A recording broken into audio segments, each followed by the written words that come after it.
عمرے کے دوران کسی نے ویڈیو بنائی تو بابا جی کو بھی پریم لے لیا۔ پھر یہ ویڈیو اس قدر وائرل ہوئی کہ بس پوچھو ہی نہ۔ عرب میڈیا نے اس ویڈیو کو ٹاپ ٹرینڈ بنا دیا۔ بابا جی کی شکل و صورت اور سادگی کو لے کے طرح طرح کی باتیں شروع ہو گئی۔ کسی نے کہا یہ فرشتہ ہے انسانی روپ میں، کسی نے کہا صحابہ کرام کی طرز کا یہ بندہ لگتا ہے، کسی نے کچھ کہا اور کسی نے کچھ۔ پھر یہ بات سعودی شہزادوں تک بھی پہنچنا شروع ہو گئی اور بابا جی سے ملنے کی ٹان لی اور آخرکار حج کروانے کی پیشکش کر دی۔ یہ بات اس قدر بڑھ گئی کہ بابا جی سے ملنے کے لیے لوگوں کی قطاریں لگ گئے۔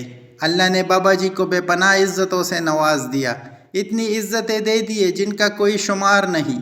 اور بابا جی کا تعلق پاکستان بلوچستان سے ہے۔ بابا جی کی ویڈیو دیکھی تھی، بتا رہے تھے 15 سال سے بکریاں بیچ کر پیسے جمع کیے، اس کے بعد عمرے کی سعادت نصیب ہوئی۔ بابا جی باقی دنیا سے بے خبر، فرقوں کی تقسیم سے آزاد، خلوص نیت سے جو عبادت سر انجام دی ہمیشہ باقی رہے گی۔ اس گلوبل ورلڈ میں اس ساری صورتحال سے یہ تجزیہ کیا جا سکتا ہے، اعمال کا دارالمدار نیتوں پر ہے۔ بے ایمان لوگ چالاک ہوتے ہیں، وہ اپنے مفاد کے لیے کچھ بھی کر گزرتے ہیں۔ ایماندار لوگ سادہ اور نرم دل ہوتے ہیں، جلدی ہی کسی انسان پر یقین کر لیتے ہیں، نفرت کے سوداگر نہیں ہوتے۔